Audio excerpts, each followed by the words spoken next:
श्री शिवाय नमस्तुभ्यम. रुद्र ज्योतिष चॅनलवर मी पार्थेश देवेंद्र नामजोशी आपल्या सर्वांचे सहर्ष स्वागत करीत आहे. जर तुम्ही चॅनलवरती नवीन असाल तर चॅनल सबस्क्राईब करा, व्हिडिओजना लाईक करा आणि बेल आयकॉनवरील बटन दाबा. बेल आयकॉनवरील बटन दाबल्याने येणाऱ्या नवीन व्हिडिओंविषयी आपल्याला माहिती मिळेल आणि आपले ज्ञानवर्धन होईल. तसेच आधीच्या व्हिडिओंविषयी देखील आपल्याला माहिती मिळेल. मागील भागामध्ये आपण सुरुवात केली होती की धातू आणि पाण्याचा एकत्रित वापर करून आपण ग्रहांचे दोष कसे नाहीसे करू शकतो. तर त्याच भागाचे आपण आता पुढे रूपांतरण म्हणजेच पुढील माहिती घेण्यासाठी आपण सुरुवात करूया. मागील भागामध्ये आपण सूर्यग्रहापासून गुरुग्रहाविषयी माहिती घेतली होती.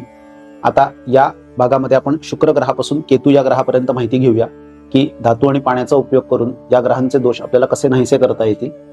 तर शुक्र ग्रह याचा धातू चांदी आहे आणि त्याचा रसांमध्ये रस आहे अथवा धान्य आहे ते म्हणजे तांदूळ.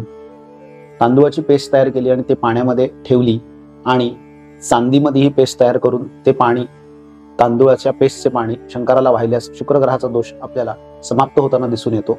तसेच शुक्राचा संबंध अत्तराशी आहे. तर अत्तराचे मिश्रण तयार करून ते पाण्यामध्ये घालून चांदीच्या भांड्यातून अथवा तांब्यातून ते आपण शंकराला मिश्रण अर्पण केल्यास सुद्धा शुक्र ग्रहाची अनुकूलता आपल्याला प्राप्त होताना दिसून येईल. शनीचा संबंध लोखंडाशी आहे आणि शनीचा संबंध काळ्या तिळाशी आहे. काळे तीळ पाण्यामध्ये घालून तांब्यातून ते पाणी शंकराला अर्पण केल्यास शनिवारी सकाळी शनीच्या होऱ्यात सूर्योदयाच्या समयी 6 ते 7 अथवा सूर्योदयाची जी वेळ आहे त्या वेळेपासून पुढील 1 ते 1.5 तासामध्ये ते अर्पण केल्यास आपल्याला शनी या ग्रहाचा प्रभाव उत्तम होताना दिसून येईल, अनुकूलता प्राप्त होताना दिसून येईल. कारण काळ्या तिळाचा संबंध शनी ग्रहाशी आहे. विशेष करून त्रयोदशी तिथी ज्या वेळेला शनिवारी पडते त्याला शनिप्रदोष असे म्हणतात. शनिप्रदोषाच्या दिवशी तिळाच्या तेलापासून शिवांना अभिषेक केल्यास, शिवलिंगाला अभिषेक केल्यास आणि ते तिळाचं तेल एकत्रित करून त्याचाच दिवा परत शंकराच्या पिंडी पुढे लावल्यास शनिग्रहाच्या दोषापासून मुक्तता मिळताना तर दिसतेच, परंतु आरोग्याची प्राप्ती होते आणि शत्रूंचा नाश होतो. त्यानंतरचे येणारे 2 ग्रह आहेत ते ग्रह आहेत छायाग्रह राहू आणि केतू. राहूचा संबंध सर्पाच्या मुखाशी आहे, केतूचा संबंध सर्पाच्या शेपटीशी आहे. शंकराच्या पिंडीवरती जो साप आहे त्या सापाकडे आपण नीट बघितल्यास तिथे राहू केतूचा संबंध आहे हे दिसून येते.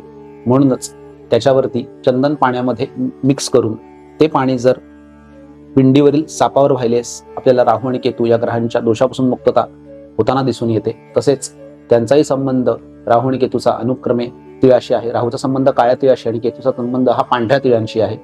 तर पांढरे तीळ पाण्यामध्ये मिक्स करून ते पाणी मंगळवारी मंगळाच्या होऱ्यात सकाळी सूर्योदयाच्या समयी वाहिल्यास केतू या ग्रहाची अनिष्टता कमी होताना दिसते.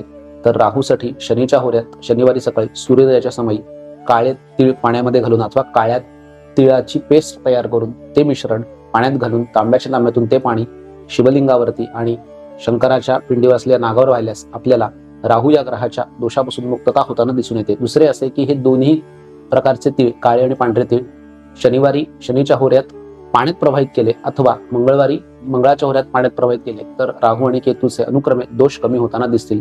राहूसाठी शनीचा होरा महत्वाचा आहे जो शनिवारी सकाळी सूर्योदयाच्या समयी आहे आणि केतूसाठी मंगळ या ग्रहाचा होरा मंगळवारी सकाळी सूर्योदयाच्या समयीचा आहे. श्री शिवाय नमस्तुभ्यम.